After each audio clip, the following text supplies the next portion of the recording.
નમસ્કાર મિત્રો, જ્ઞાન વૃક્ષમાં આપ સૌનું હાર્દિક સ્વાગત છે. ચાલો આજની ચર્ચા એકદમ સીધા સવાલથી શરૂ કરીએ.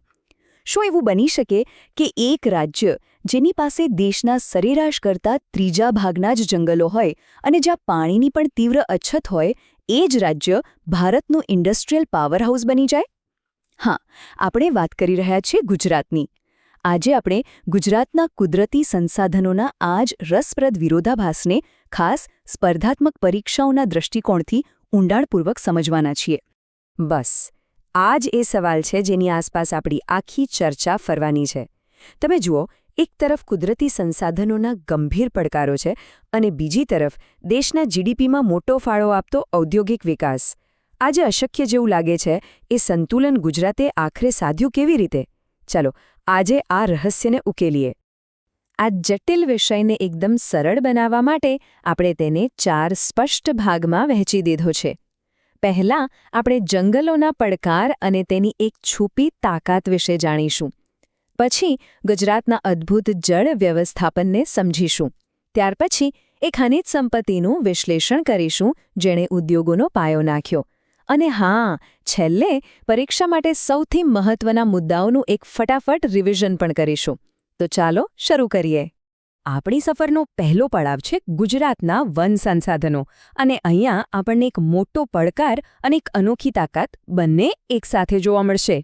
સૌથી પહેલી અને કદાચ સૌથી ચોંકાવનારી હકીકત આ છે, જુઓ, આપણી રાષ્ટ્રીય વન નીતિ એવું કહે છે કે પર્યાવરણીય સંતુલન માટે કોઈપણ વિસ્તારના 33% ભાગમાં જંગલો હોવા જોઈએ. હવે એની સરખામણીમાં ગુજરાત પાસે કેટલા છે? માત્ર 11%. મતલબ કે આપણે રાષ્ટ્રીય લક્ષ્યાંક કરતાં 2/3 જેટલા પાછળ છીએ. આ આંકડો ગુજરાત સામેનો સૌથી મોટો પર્યાવરણીય પડકાર છે. હવે આમાં પણ એક વાત છે, આ જે 11% જંગલો છે એ પણ આખા રાજ્યમાં સરખા નથી ફેલાયેલા. જો તમે ગુજરાતનો નકશો જોશો તો મોટાભાગની હરિયાળી દક્ષિણ ગુજરાતના ડાંગ, વલસાડ અને તાપી જિલ્લામાં જોવા મળશે, જ્યારે સૌરાષ્ટ્ર અને કચ્છ સહિત રાજ્યનો મોટો ભાગ પ્રમાણમાં સૂકો છે. આ જે ભૌગોલિક અસમાનતા છે તે જળ વ્યવસ્થાપનમાં પણ એક મોટો પડકાર ઊભો કરે છે.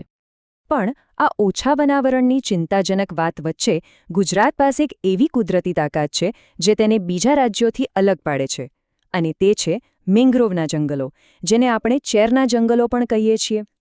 તમને જાણીને આશ્ચર્ય થશે કે પશ્ચિમ બંગાળના સુંદરવન પછી ભારતમાં મેંગ્રોવનો બીજો સૌથી મોટો વિસ્તાર આપણા ગુજરાતના દરિયાકાંઠે છે. આ ફેક્ટ પરીક્ષા માટે ખૂબ જ અગત્યનો છે, એટલે ખાસ યાદ રાખજો. કચ્છ અને જામનગરના દરિયાકાંઠે આવેલા આ મેંગ્રોવ્સ ખાલી ઝાડ નથી, એ તો ગુજરાતની કુદરતી ઢાલ છે. એ કોસ્ટલ આર્મી છે. તે વાવાઝોડા અને સુનામી જેવી આફતો સામે પહેલી હરોળમાં ઊભા રહીને કિનારાનું રક્ષણ કરે છે, જમીનમાં ખારાશને આગળ વધતી અટકાવે છે, અને અસંખ્ય દરિયાઈ જીવો માટે તો તે એક નર્સરી જેવું કામ કરે છે. ટૂંકમાં પર્યાવરણ અને અર્થતંત્ર બંને માટે આ અમૂલ્ય છે. તો સવાલ એ થાય કે ઓછા વનાવરણની સમસ્યાનો ઉકેલ શું? સરકારે એક ખૂબ જ સ્માર્ટ અને વ્યવહારુ રસ્તો અપનાવ્યો: સામાજિક વનીકરણ. આનો વિચાર એકદમ સરળ છે.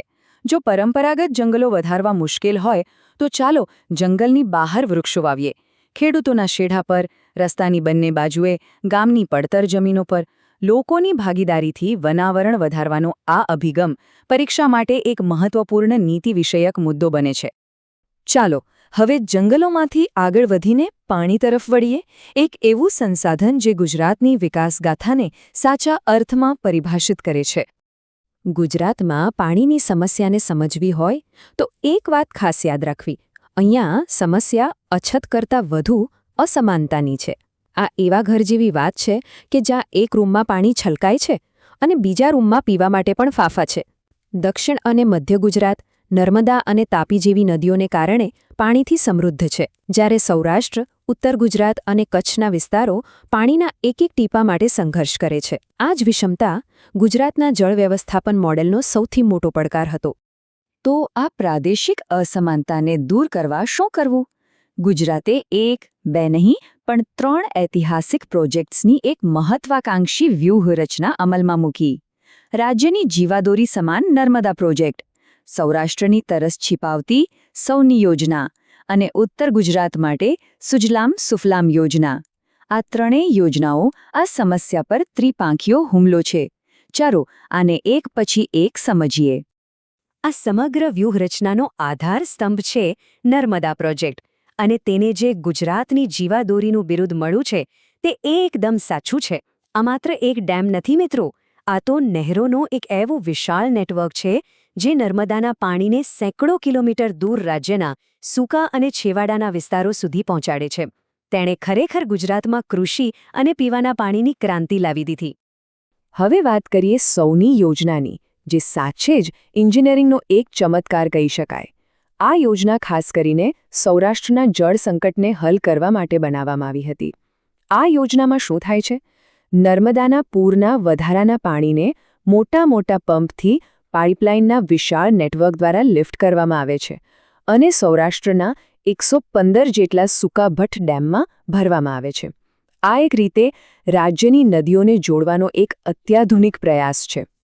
જે રીતે પાણીએ ગુજરાતની ખેતીને જીવાડી, બસ એ જ રીતે જમીનની અંદર છુપાયેલી ખનિજ સંપત્તિએ ગુજરાતના ઔદ્યોગિક વિકાસનો મજબૂત પાયો નાખ્યો. ચાલો હવે જમીનની નીચે રહેલા આ ખજાના વિશે જાણીએ. તો અહીંયા સૌથી મહત્વનો અને રસપ્રદ મુદ્દો આ વિરોધાભાસ છે.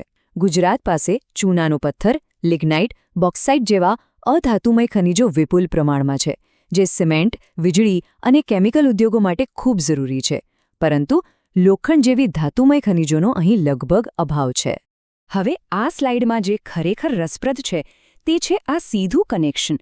જુઓ કેવી રીતે દરેક ખનિજ સંસાધન એક મોટા ઉદ્યોગ સાથે જોડાયેલું છે.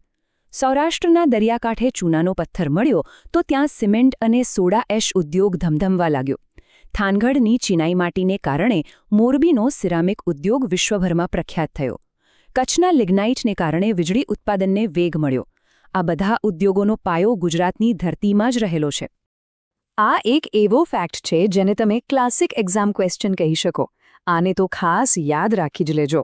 ભારતમાં ફ્લોરસ્પારના ઉત્પાદનમાં ગુજરાત લગભગ મોનોપોલી ધરાવે છે અને છોટાઉદેપુરના આંબાડુંગર ખાતે એશિયાનો સૌથી મોટો ભંડાર આવેલો છે. આ સવાલ ઘણીવાર પરીક્ષાઓમાં સીધો પૂછાયેલો છે. ચાલો અત્યાર સુધી આપણે જે પણ શીખ્યા તેમાંથી પરીક્ષા માટેના સૌથી અગત્યના મુદ્દાઓનું એક ફટાફટ 1 મિનિટનું પુનરાવર્તન કરી લઈએ. પરીક્ષામાં જતા પહેલા આટલું તો મગજમાં ફિટ હોવું જ જોઈએ. જંગલોની વાત કરીએ તો 3 મુખ્ય તથ્યો મગજમાં રાખો. પહેલું, વન આવરણનો મોટો તફાવત. લક્ષ્યાંક છે 33%, આપણી પાસે છે માત્ર 11%. બીજું, આપણી તાકાત. મેંગ્રોવ જંગલોમાં ભારતભરમાં આપણું સ્થાન છે બીજું. અને ત્રીજું, સરકારી ઉકેલ એટલે કે સામાજિક વનીકરણની નીતિ. બસ આ 3 પોઈન્ટ્સ. હવે પાણી. પાણીમાં મૂળભૂત સમસ્યા યાદ રાખો, પ્રાદેશિક અસમાનતા અને તેના 2 મુખ્ય ઉકેલ. એક, રાજ્યની જીવાદોરી સમાન નર્મદા પ્રોજેક્ટ, અને બીજું ખાસ કરીને સૌરાષ્ટ્ર માટેની સોની યોજના. સમસ્યા અને તેના 2 મોટા સમાધાન એકદમ સ્પષ્ટ. અને છેલ્લે ખનિજો. આના માટે 3 મુદ્દા યાદ રાખવા જરૂરી છે. 1. ગુજરાત ધાતુમય નહીં પરંતુ અધાતુમય ખનિજોમાં સમૃદ્ધ છે. 2. ચૂનાના પથ્થર અને સિમેન્ટ ઉદ્યોગ વચ્ચેનો સીધો અને મજબૂત સંબંધ. અને 3. પરીક્ષાનો હોટ ફેવરેટ સવાલ, ફ્લોરોસ્પાર માટે પ્રખ્યાત છોટાઉદેપુરનું આંબાડુંગર. આમ આપણે જોયું કે ગુજરાતે કેવી રીતે પોતાના કુદરતી પડકારોને નવીન ઉકેલો અને વ્યૂહાત્મક આયોજનથી તકોમાં ફેરવ્યા. પણ આ સ્લાઇડ આપણને ભવિષ્યના સૌથી મોટા પડકાર તરફ ઇશારો કરે છે. વિકાસ અને પર્યાવરણ વચ્ચે એક ટકાઉ સંતુલન કેવી રીતે જાળવવું? આ એક એવો પ્રશ્ન છે જે આવનારી પેઢીના ભવિષ્યને નક્કી કરશે. મને આશા છે કે આજના આ વિશ્લેષણથી આપના જ્ઞાનમાં ચોક્કસ વધારો થયો હશે. જો તમને આ પ્રયાસ ગમ્યો હોય તો વિડીયોને લાઇક કરજો, તમારા મિત્રો સાથે શેર કરજો અને જ્ઞાનવૃક્ષ ચેનલને સબસ્ક્રાઇબ કરવાનું ભૂલશો નહીં. તમારા કોઈ પણ પ્રશ્નો કે સૂચનાઓ હોય તો નીચે કોમેન્ટ બોક્સમાં જરૂર જણાવજો. જય હિન્દ.